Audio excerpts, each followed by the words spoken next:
The feedback from the director at that time was David Oyelowo is not Dr. King. 3 years went by, and it was a phone call from Nate. Have you heard of this film, Selma? I've been asked to audition, and I really think you should go up for this. The director, and he had reached out through someone to me. And I said, do you know David Oyelowo? I can remember him just kind of pausing, because rarely will someone be talking about a role and ask him if they know someone else. And I said, you really should meet David. When I finally got the meeting, he sent me a book called 1965 Selma. Just research for the audition. I'm emotional about it because I've never experienced anything like this before or since. Welcome to the My Legacy podcast, where we help you create a living legacy and live a fulfilled life. One of the things that makes this podcast special is that we don't just meet extraordinary individuals. We meet the people who know them best. These are the ones who shared their highs, their lows, and everything in between, giving us deeper insight and understanding into what truly shapes who they are and the legacy they want to create. David Oyelowo, you brought someone remarkable with you here today, Nate Parker. Would you do us the honor of introducing him to our audience and who he is in your life?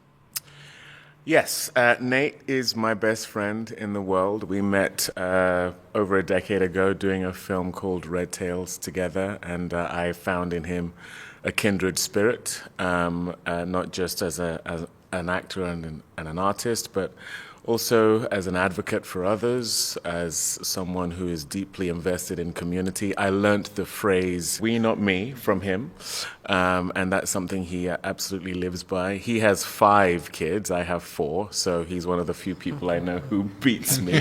Where he really beats me is that he has 5 daughters, and I have 3 sons and a daughter, and my gosh, the effect that my daughter has on my heart, I just don't know how you manage it with 5 daughters.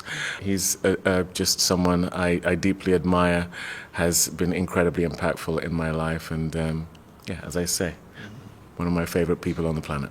And we want to get to know both of you and your relationship, but David, can we take a little bit of a step back to get to know you better? Yeah. You have a remarkable origin story, and I love the fact that, if I'm not mistaken, your last name actually means king. Yes. So yes. I love that Mr. King and Mr. King are here today. But what impact does that have in your sense of legacy when you can trace your roots to your grandfather, who was a tribal Nigerian king? Yeah, the full meaning of Oyelowo actually means a king deserves respect. And it's an extraordinary thing to be born into a family where, as you say, that is the legacy. In fact, a very touching moment for me, where you can take that for granted when it's something you've had since you were born. But Nate came to the memorial service of my mother when she had passed away, and my cousins were there, who are more like uncles. They're quite a bit older than me, and they were talking about the meaning of not just our last name, but our names in general.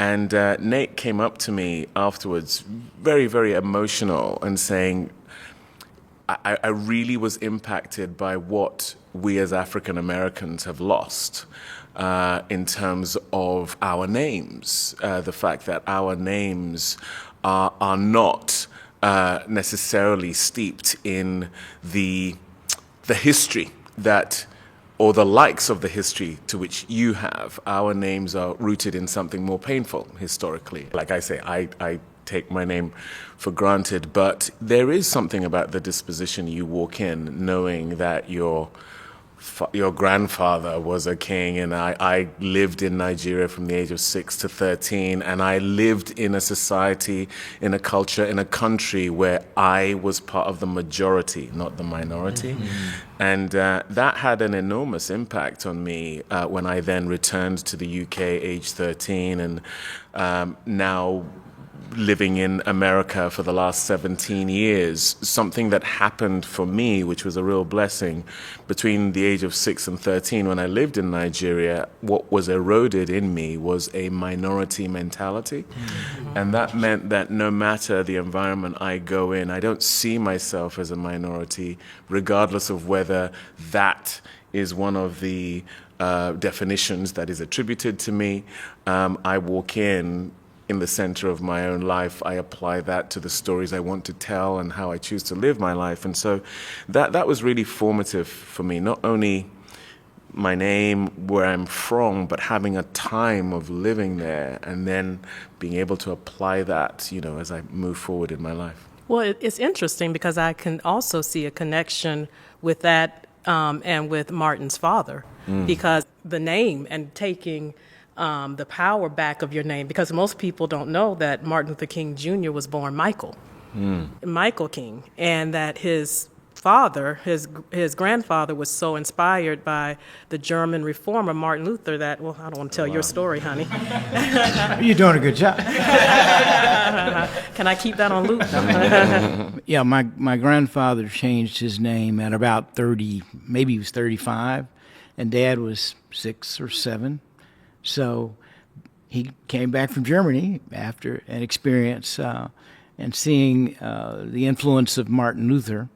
And he just came back to Atlanta and said, I'm no longer Michael. Wow. I'm Martin Luther King, Sr., and my son is going to be Martin Luther King, Jr. Wow. So you think about the fact that all of that says something about who my grandfather was and indirectly impacting who my father became. So Martin Luther King Jr.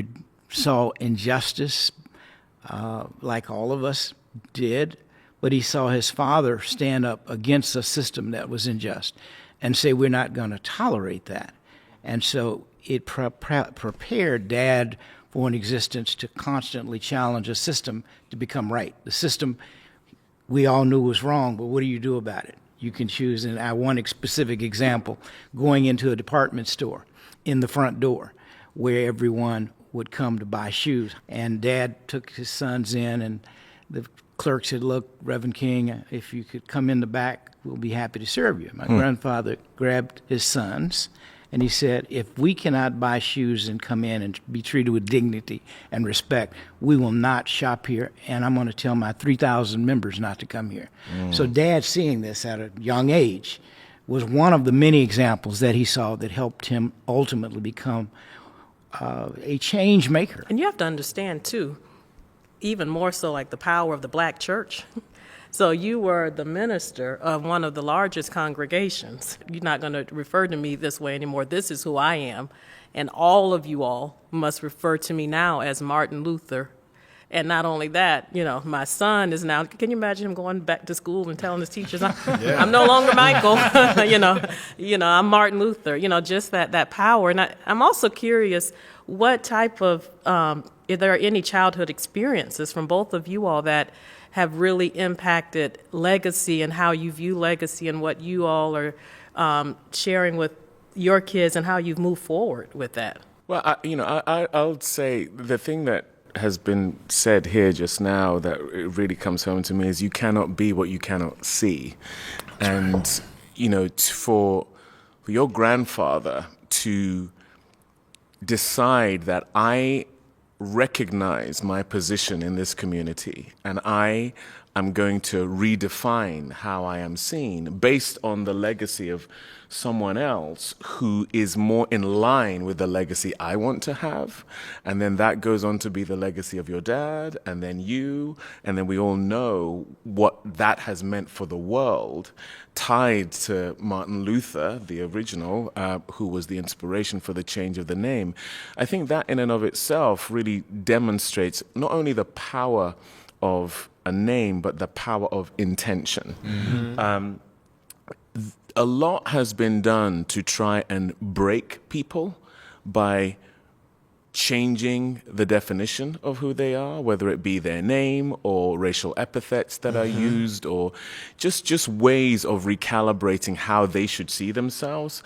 And the people who do that know that there is power in doing that, power in denigrating a people, whether it be how they are referred to as a group or their names in particular. And so to see your grandfather do that, and for it to go on to have such incredible impact, just that change from Michael to Martin, there's not much difference when you look at those names, but the origin of the name, the reason for changing the name, and then the legacy of the name, it goes to your spirit.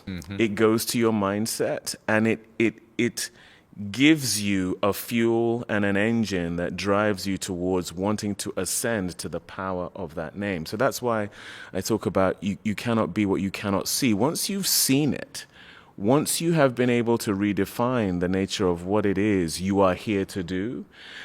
And what also I was so inspired by is your grandfather talking about, you will not have access to my 3,000 strong congregation if you do not choose to refer to us or treat us in a rightful way. That's power. So it's a recognition of who you are and the power you actually have.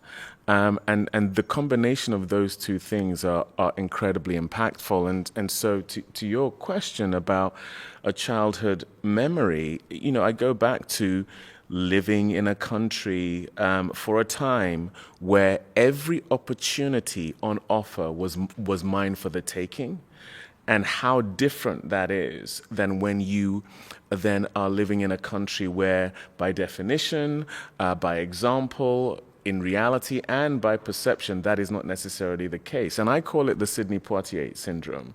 There is a reason why he had the kind of outsized success here in America that even today we as black actors are trying to get to. It's because he grew up in an environment as a child that didn't have the same pressures as it pertains to the redefinition of him. He grew up in the Bahamas. He grew up in a place where he was part of the majority.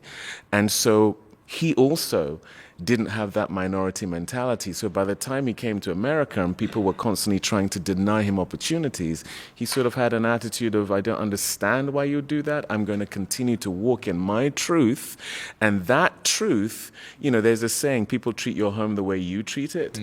He treated himself the way he expected other people to treat him. And that meant that doors opened for him differently, I think. And so that childhood he had, I think, helped him move through the world in a certain way. Mine certainly did as well.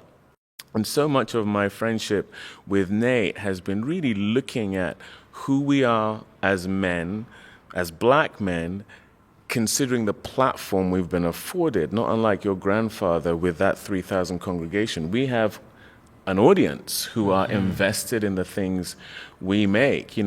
I fought 7 years to get the privilege to play your father. I watched Nate fight so hard to get the story of Nat Turner told. And one of the extraordinary things that happened is I desperately wanted him to be in Selma. And I remember calling him up, and I think it was the part of John Lewis that I was actually quite keen for him to play. And he said, David, I've made a vow to myself that I'm not going to be on another set unless it is to make Birth of a Nation. And even though we were best friends, and I was reaching out to him to say, look, come have a good old time making this film with me, I deeply admired his conviction to be like, no, this is one of the things I've been put here on the planet to do. And he stuck with it. And that was, I can't remember the years long, I know it was many years, a long journey for that to come to fruition. But that conviction is just so inspiring to me. Hey, can you tell us about that? And I know you were asked about legacy and what that means to you in terms of your childhood, but that was an incredible story. How do you feel about hearing that, and how do you share that with our audience? Well, I'll try to speak to all of it. I think we underestimate as a people programming language.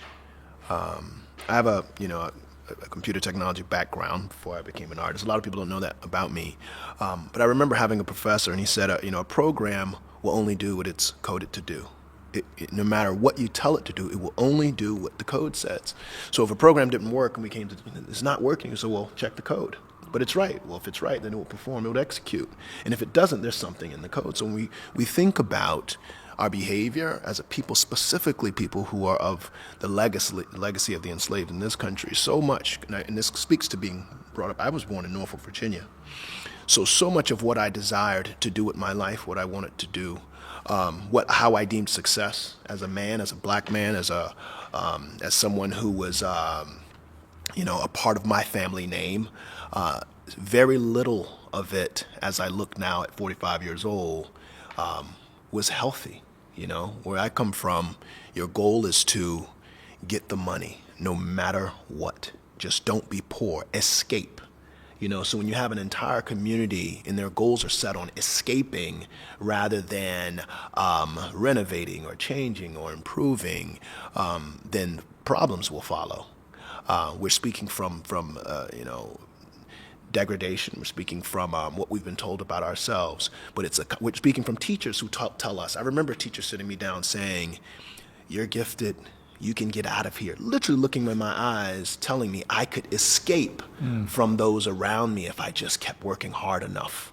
And so all of a sudden you look around, identifying your peers as problems, as people you do not want to be around. So then when you escape, you celebrate yourself as someone who escaped, and then you speak to the fact that you've escaped. We hear it in all the conversation. I got out. I made it out. In Norfolk, Virginia, there is no pro team. So there was no aspiration to be a football player. There's no aspiration to be a basketball player. You will either be in the military, be in the naval shipyard, or you will sell drugs, or you will in some other way fall by the wayside, or be in service forever.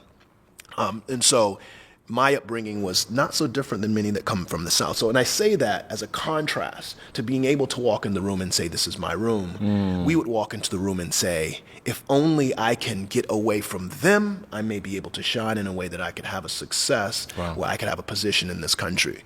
That programming language, without being able to go to Germany and getting a new line of code, or somewhere else, you're kind of destined to live at the ceiling that has been designed for you. And it wasn't until even I went to college that I learned about Nat Turner, which is why it became my obsession. Any room I came into and they say, "Well, who's your hero?" Before they could finish, I'd say Nat Turner. One, because I was so inspired by the sacrifice, because I think that is a theme that I'm sure we'll touch on. But also I was so enraged by the fact that in all of my schooling in Norfolk, Virginia, 35 miles from Southampton County, I never heard of the man, only in whispers, in ways that it was clipped before it could make it all the way out of the mouth of the person who was saying it. And that is problematic. So when I left and learned, my goal was not to escape anymore, but to come back with that story, to remind people that there was another side to that. There was someone that said, "We will not tolerate this behavior. We were put here by the God that we're looking up to, who created the heavens and earth, that has a purpose for us, that is not to be your mule, that is not to be your animal." And so that became my mission, which is why I switched very quickly away from a computer. I didn't want to be an engineer. I ended up being an actor because I said, I always ask David this, and I ask friends this. I was like, who has had more impact on medicine, Ben Carson, or a guy from ER? You know what I mean? The reality is more people went to medical school from ER than Ben Carson. Ben Carson is a genius. The power of storytelling is so evident, but the storytelling is just programming. We're teaching people how to be. If you don't see it, you can't be it. So to answer your question, growing up in Virginia, the programming language was very clear on what I would be able to achieve, but it took me leaving. College was my Germany to get what I needed to come back and to change the people that were around me and to change my mindset on the art of the possible when it came to people who look like me. Now, for Nat Turner, for telling that story, I had to make a decision. Paul Robeson said the artist must decide whether he'll fight for freedom or bondage. I've made my decision. And it was so inspiring to me that I said, there's only so far you can go holding out in your hand what someone else has made for you before you drop that and decide who you're going to be. And I said, I've made my choice. And so when he called me, I don't know if I have enough time in this podcast to explain to you all what this man means to me as a brother and friend. This is why we have to I don't know if I have enough time. I'm going to try. Absolutely. You know what's important? I love love stories. Yeah. And I love love stories in all different formats. Yeah. And I think it's so powerful and wonderful for us to present a love story of black men. That's right. And it I not think be like this, yes. in any ways awkward. Yes. So, when he asked me, I told David this. I said, "There's nothing you'll ask me to do that I won't do, so be careful. If you tell me to show up, something's happened, and we need to, what we need to build a wall and to cover. I'm showing up. He means that much to me as a brother and friend. So when he says, hey, we're going to go and do this, we're going. Or we're going to do, I'm showing up because from a spiritual standpoint, I laid my life down for this man, and I know he'd do it for me. So when he called and asked me, gave me the opportunity to say, would you come and be in this film? I've never had to tell this brother no. He's my brother. I said, I remember where I was. You were in costuming, and you were right next to Sharon. I remember like it was yesterday. I was in New York City. I was in downtown. I forget the name of the hotel. And I remember my heart hurting because I had to stand on my, to my best friend. I said that I told myself, brother, the next skin I live in will be Nat Turner. I will never work again. And if it's the last movie I do, I will know that I've done the thing that God has called me here to do. Wow. And he never questioned it again. He was like, okay. and we pray a lot. I think the core of our love story as brothers is our faith. It's not our careers, and it's not even first our people, because I think that the faith element's just been lost in many ways. We pray a lot together. I think that has been the common thread through how we see the world as brothers, how we see our purpose as artists, how we see ourselves as fathers to our children, how we see ourselves as entertainers in public spaces. It all goes back down to, what have we been called to do, and will we be obedient to that thing?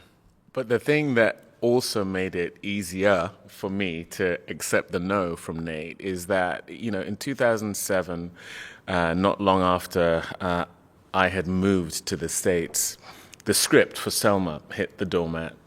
And I was in a time of praying and fasting at the time, and I very clearly heard the Lord tell me, you are going to play Dr. King in this film. I wrote it in my prayer diary on that day because it was such a bizarre notion. I had not played anything akin to this before. I was a British actor, newly moved to the States in a apartment in Studio City in LA. This was a crazy notion, but I do know the voice of God. And I ended up auditioning at that time for the film. The feedback from the director at that time was David Oyelowo is not Dr. King. That was the feedback I got.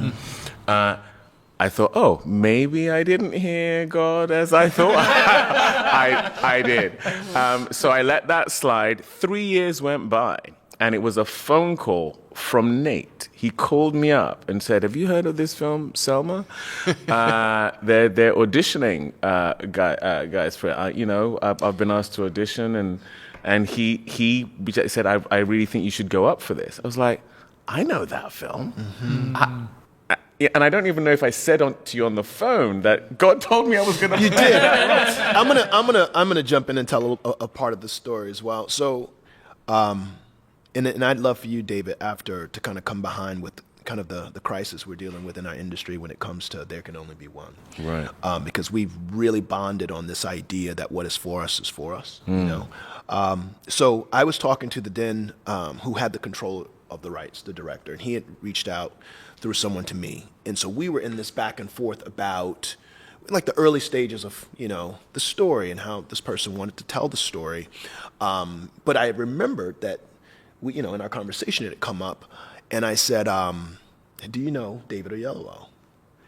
And I can remember him just kind of pausing, because rarely will someone be talking about a role and ask him if they know someone else. But it was just on my spirit. Do you know David Oyelowo? He's an extraordinary brother. You should meet him. And so I reached out to David and I said, hey, we talked about Dr. King, and you were like, yeah. It was just this weird, and I said, they're having and it wasn't wide auditions. It wasn't like they're seeing everyone, and so David needs to get in line. It was very, very selective auditions. And from what I understand, it had only been like a couple people. And I said, you really should meet David. And called David and connected them.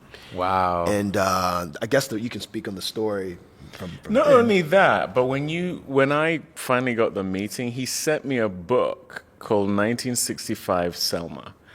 And it was just research for the audition. I'm emotional about it because I've never experienced anything like this before or since. When you are from a community that is rooted in scarcity, Nate talked about programming. You are programmed to self-survive, to hold on to your piece of the pie, to crabs in a barrel, the whole situation. So for him to reach out to me in that way at that time was truly profound and exemplary for me. And to cut a very long story short, I obviously went on to get the role, but I will never forget the fact that something that I felt the Lord had told me I would do came back around through a friend saying, you must go up for this, and him recommending me. Yes. Now, this is a brilliant actor. You know, anyone who sees him as Nat Turner in Birth of a Nation, I remember him inviting me to a screening of the film.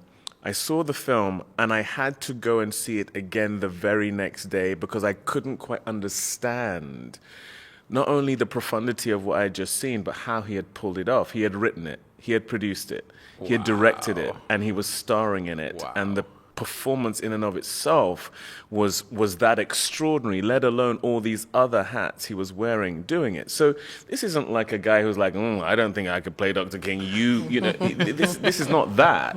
This is just someone who that's his heart, and that's why I go back to what I said earlier about we, not me.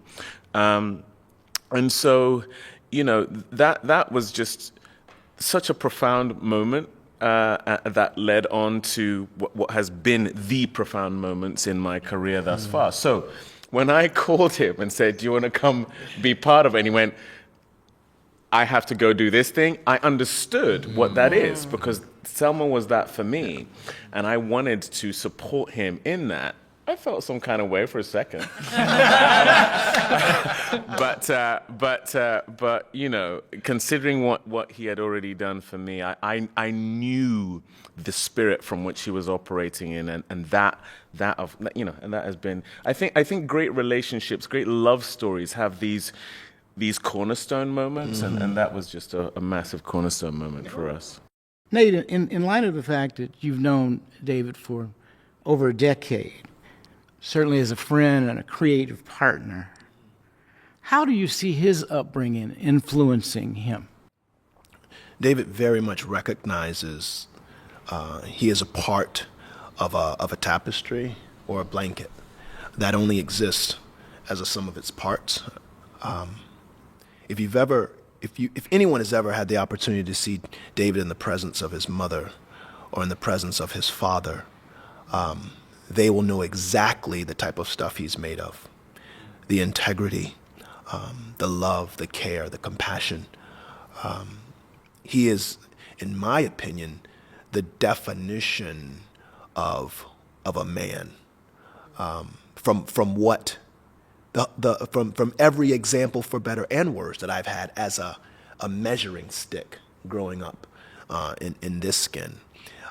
So I think his upbringing, I would say, is less about the lessons learned in this way, but more about his understanding of how he fits within the clay of the Oyelowo clan. And that is something I have really taken into my family. You know, I want my family to know how I see us from a 30,000-foot view, how I see us 30,000 years from now. And how I feel about us being the origin story of the world as Black people all those years ago. I don't think we have the luxury to walk through life with a each one teach one perspective. We just don't. We matter in different ways. As your father continues to matter on what would have been his 100th birthday, I'm not sure we're celebrating him just because he was bold enough to do the things that he did. I think we're celebrating him because he was obedient enough to challenge constructs that are forever changed. And I see that in David. And it's only ironic because he played the man who lived it in a different way. But who else but David as someone who lives that, even separate in his own legacy. So I think it's something that is inspiring. And I often call myself me his little brother. He calls me, we don't say that often because we don't really allude to hierarchy, but the reality is he's a little older, a little wiser, and I call him about things that are sometimes even small. Like, what? I'm changing the living room. What should I? Because I respect his process. He is someone who consults God before he consults his ego. And I don't say, I say that to say it's God, then everything else. That's how he shows up as a father. That's how he shows up as a friend. That's how he shows up as a colleague. You can best believe what you get from this man is going to be rooted in prayer rather than in some type of selfish direction. And you can't say that about everyone. And I know it's hard for him. He's probably squirming as I continue. But I think it needs to be said, as we talk about what does it take for a man to be able to publicly say, I love this man, I give my life for him, and it not be a deity, not be God, or not be, I think it's seeing in that person qualities that you hope your children's children have. And so, I think that's the highest quality of a compliment I can give to a person. And I don't know if I've said this, in this type of setting. I'm very private, as David will tell you. But when he says, will you please show up? I say, brother, I'm here. So This time. This time. Unless there's something else like another movie I have to make with God said again. I'm very curious. What was the most intimidating part of taking on the role of Martin Luther King Jr.? How long do you have? I mean, the estimation in which he is held by so many was the thing that was so intimidating. And because at the end of the day, I don't care who you are. I don't think anyone in their right mind feels worthy of playing Dr. King. All I knew is that I had to do as much work as humanly possible. And my prayer was that God and your Father would flow through me in a way that I couldn't control. So the most difficult thing about playing your father was trusting that that would happen. Because when he was giving those speeches, anyone who has eyes to see will know he is moving in an anointing that is otherworldly. It is not just intellectual or cerebral. He is speaking into time immemorial. The speeches are timeless. The spirit from which he's talking is timeless. I literally was at lunch with someone yesterday who was talking about listening to a speech of your father's, and he started crying. And there is a profundity to those words that means it's not about acting, it's about being an instrument of service. So this wasn't like an acting exercise, it was like a channeling thing. And David, you were in character for like 3 months, if I'm not mistaken, or maybe you can help explain that to our audience. Like, how did you channel that for such a long period of time? Well, there were practical reasons and there were spiritual reasons for that. The practical reasons is that we're shooting in Atlanta, which is where he is from. I'm giving speeches to people who had marched with him, who had heard his sermons, who knew him personally.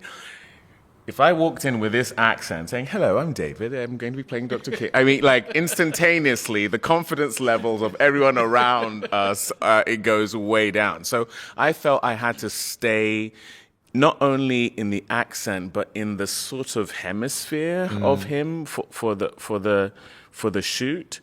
But like this thing I'm talking about was very real for me. Well, like when I watch the film now, we're literally about to celebrate the 10th anniversary of the film. And I've seen the film of MLK Day, the film comes on and I watch it and I don't recognize myself. Because I can see that something was being channeled through me that is not something I'm walking in right now. But it was tricky for my wife. She, we moved house at the time, and I remember once her calling me about which color curtains we should have, and what did Dr. King say? Dr. King is on the phone talking about whether they should be gray or brown, and she was like, "Okay, just stop. I cannot be talking curtains with Dr. King. We're gonna pick this up after the shoot." But it was the price of playing that role, and I was fortunate enough to be in Lincoln, that Daniel Day-Lewis played Abraham Lincoln in. I was fortunate enough to be in the film Last King of Scotland, where Forrest Whitaker played Idi Amin. And I watched those two gentlemen pay the price for playing those kind of roles. And it's not just an act. You got to stay in it. And I got my lesson of how to do this by watching them, through prayer, through just being in Atlanta, being in that hemisphere. It was a truly profound experience. And I know I will not get to do anything like that ever again. What was the greatest piece of advice that anyone might have given you that you felt this is the most appropriate piece of advice that I embraced so that I could personify what I was attempting to do? The thing, it wasn't a piece of advice, it was a piece of footage I saw. And I only saw it once. So much of the footage of your father is him giving speeches or being interviewed by the press. The camera is on, and so therefore, to a certain extent, he is on.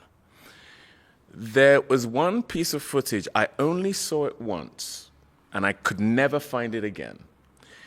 It was him in a corridor. The camera is coming towards him, and he's stood there on his own. And he doesn't know the camera is on yet. The camera is moving towards him, and his demeanor was so different from what I saw in speeches and press interviews. He was entirely human.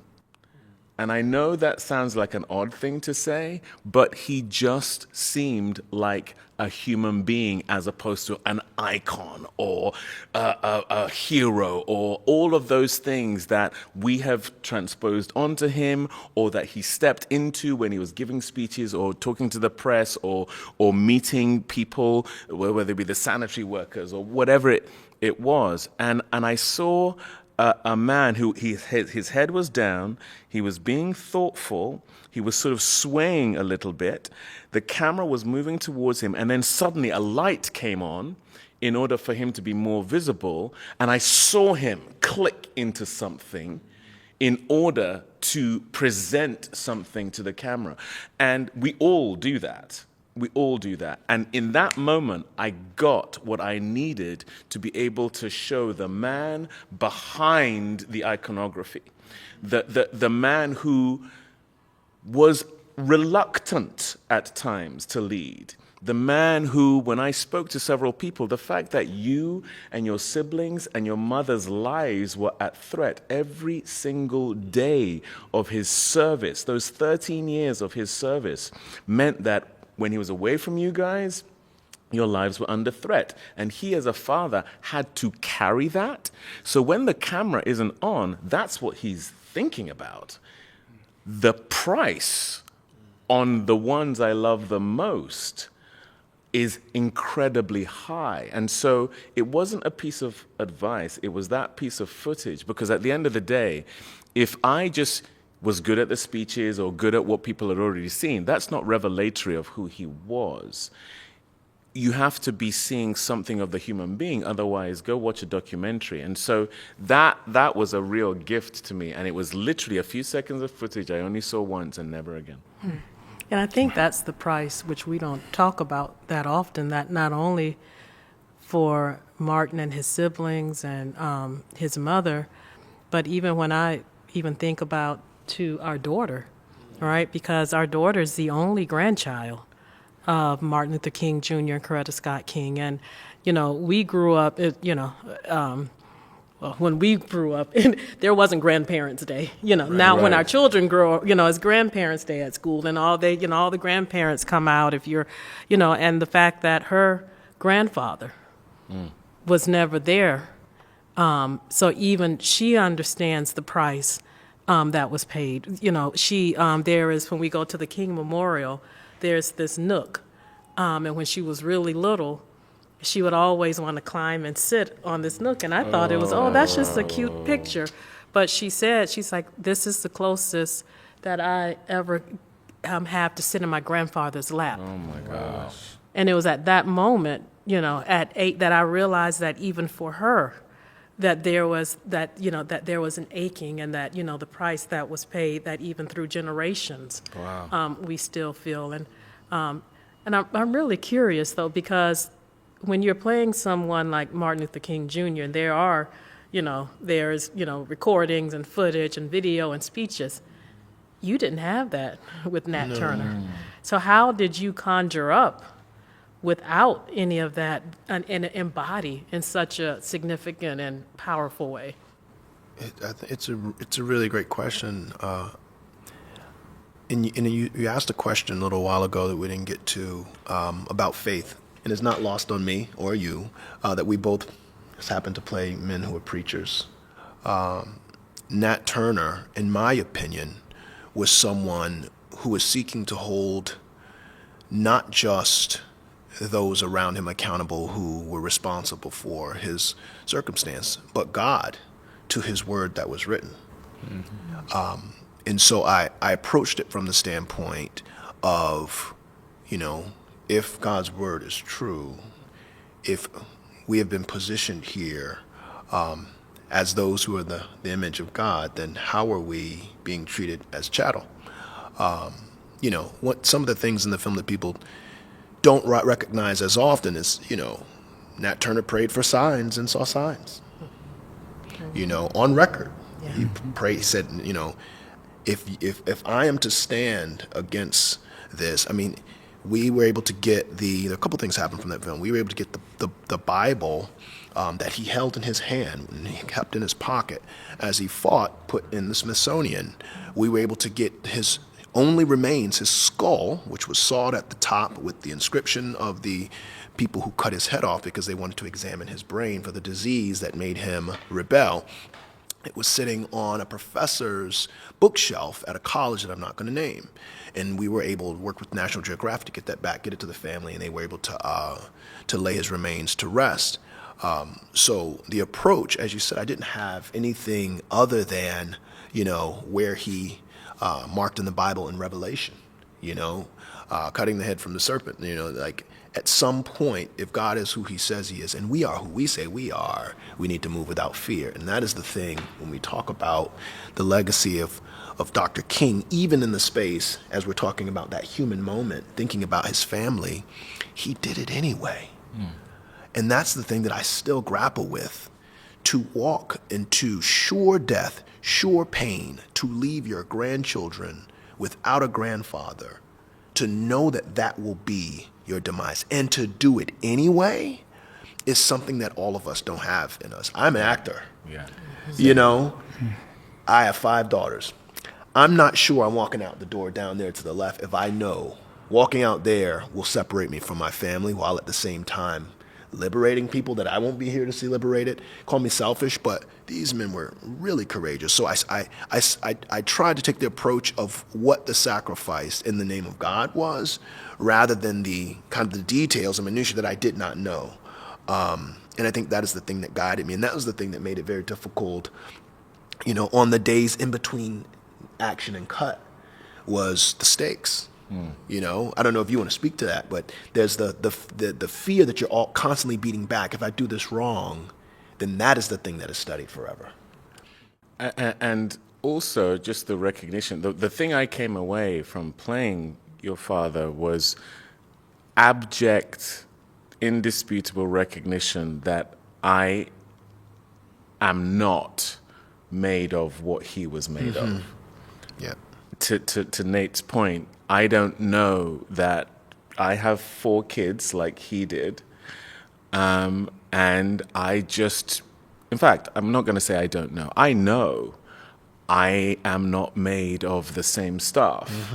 That would mean that for over a decade, I would knowingly, intentionally, willfully, obediently step into circumstances that would jeopardize their safety every single day. I couldn't do it. And so that's why what he did was so incredibly heroic. And the thing that I found so moving was that it wasn't of his choosing.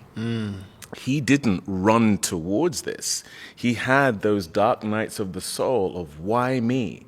I don't want to do this anymore. I don't feel up to this. I don't want to do this. I am tired of this. And that's stuff that people don't know, maybe don't even want to know, because we want our heroes to be perfect. And he was, of course, a human being who would have, you caught him on the right day, he would say, no, I don't want to march. I don't want to give that press conference. I don't want to give that speech. I just want to be back with my family, or I just want to rest. I've been on the road for 29 days of this month so far, and I've given speeches, I've given of myself, for 29 days straight with no rest. And I just heard that the next place I'm going to give a speech, there's a real chance that I'm going to be assassinated. And that I'm talking about real circumstances. I'm not making that up. This was my research that bore that stuff out.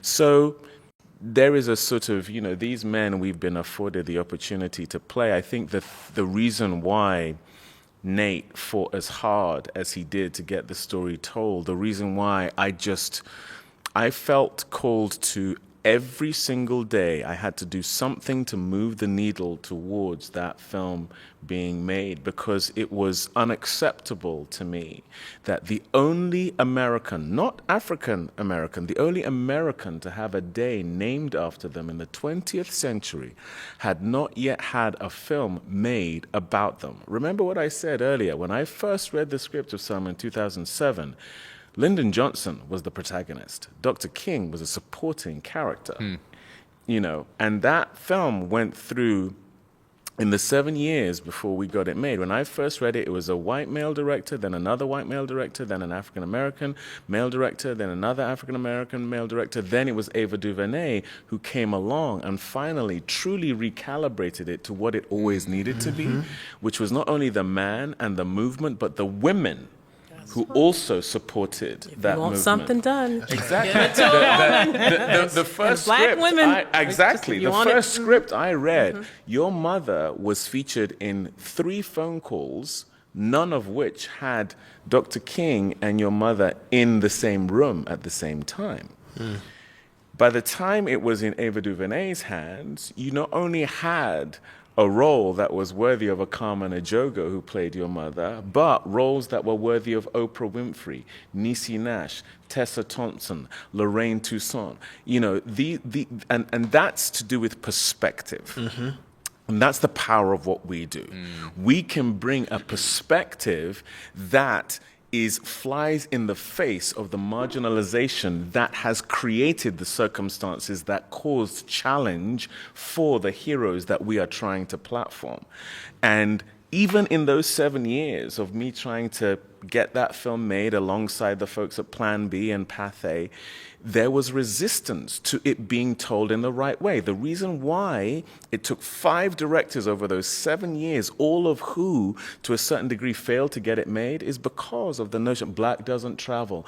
The white audience don't want to be made to feel guilty. Black people don't want to feel black pain. All of these narratives that meant that the truth, yet again, wouldn't be told, was what we had to fight against, let alone get to the set and actually play the role to the degree whereby you feel like, oh gosh, I actually did my job. So, these resistances are not imagined. What your father was pushing up against, to a way lesser degree, we had those resistances in getting these movies made.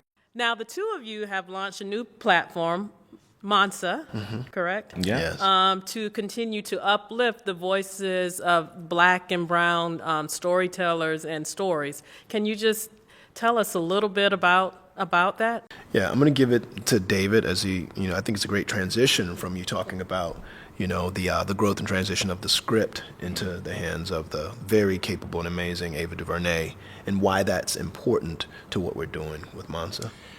Yeah, I mean, we faced challenges not just on those films we made, but the work we've done generally. I mean, we met doing Red Tails together, and George Lucas had an obsession about telling the story of the Tuskegee Airmen. He actually said their airplane battles were the inspiration of what you see in Star Wars. And he was obsessed with World War II and planes. I just have to say, can we also say that was done too with, they did not have the best equipment. Oh yeah, absolutely. Like they were not invested in. No. And then they took all of that. Yeah. And then became the best of the best and most and elite won the war. And won the war. Came back to more discrimination, but and then 40 years later, Star Wars was patterned after the battles of the Tuskegee Airmen. Their dogfights literally Yeah. inspired George Lucas in terms of what you see in Star Wars, and that's verbatim from his mouth to our ears. Incredible. But as you say, they were marginalized, and that time in which they were sidelined and benched, they continued to forge their prowess in terms of what they did, and out of desperation, because of how many planes were being hemorrhaged by the U.S. forces, out of desperation, they deployed the Tuskegee Airmen and the Red Tails, and they had a better record than any squadron that came before them. But that story, George Lucas couldn't get made for 30 years. This is the guy who initiated, created the greatest film franchise in the history of cinema. You'd think if there was anyone who's going to be able to tell that story, it would be him. He couldn't get a single studio to do it. He paid $50 million of his own money to make that film, because no studio would make it.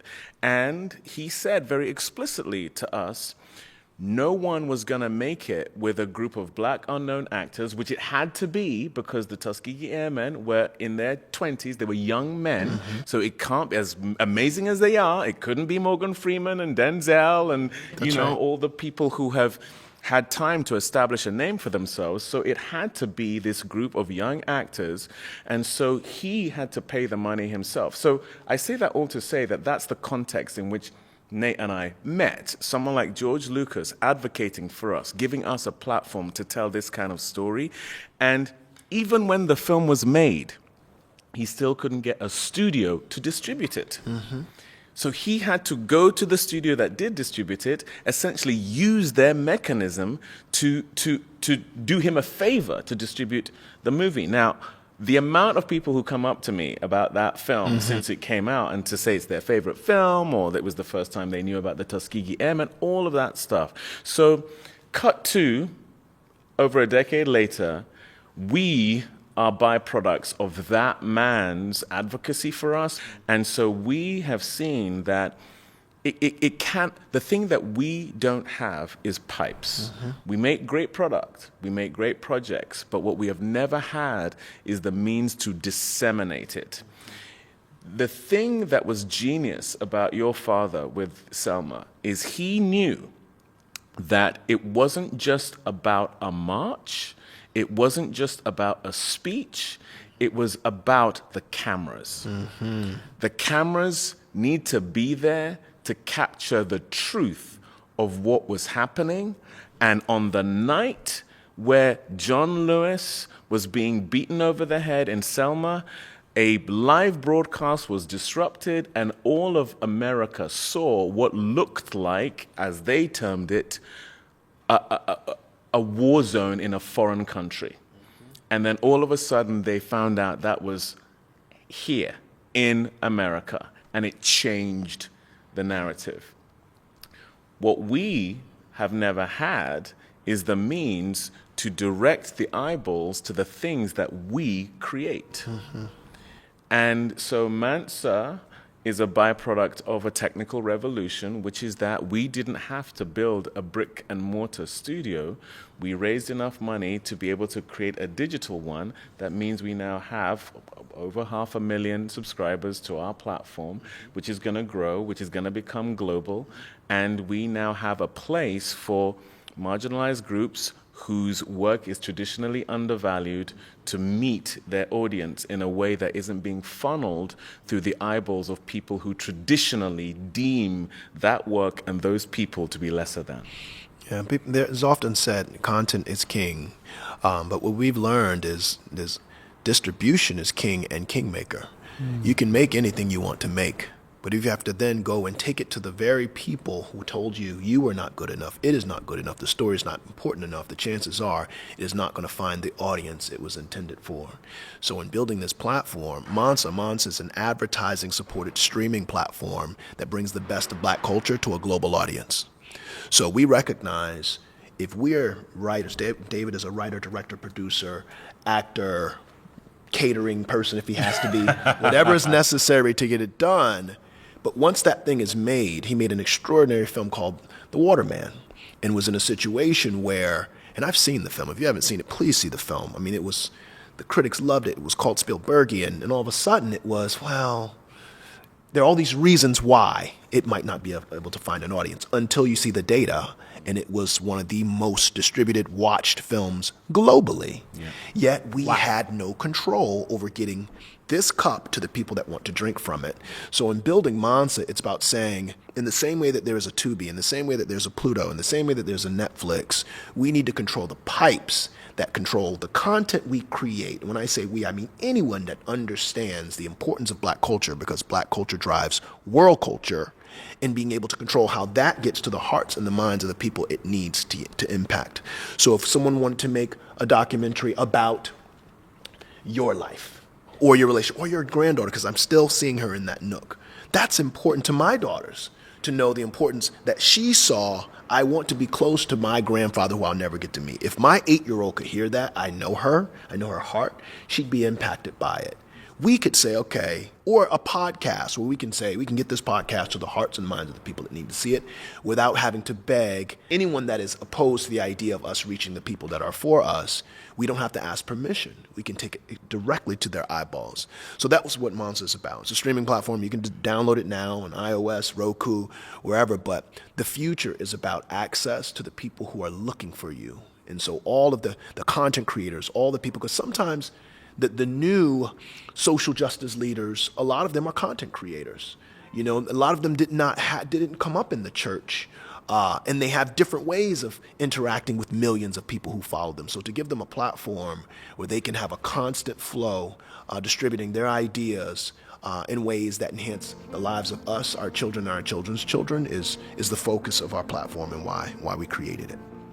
And we're just getting started with David Oyelowo and Nate Parker. Their story was too powerful and too important for this moment to fit into a single episode. Next week, we go even deeper into the kind of friendship that's tested in life's darkest moments. When the world turns its back, who stands by you? When everything is on the line, who fights for you?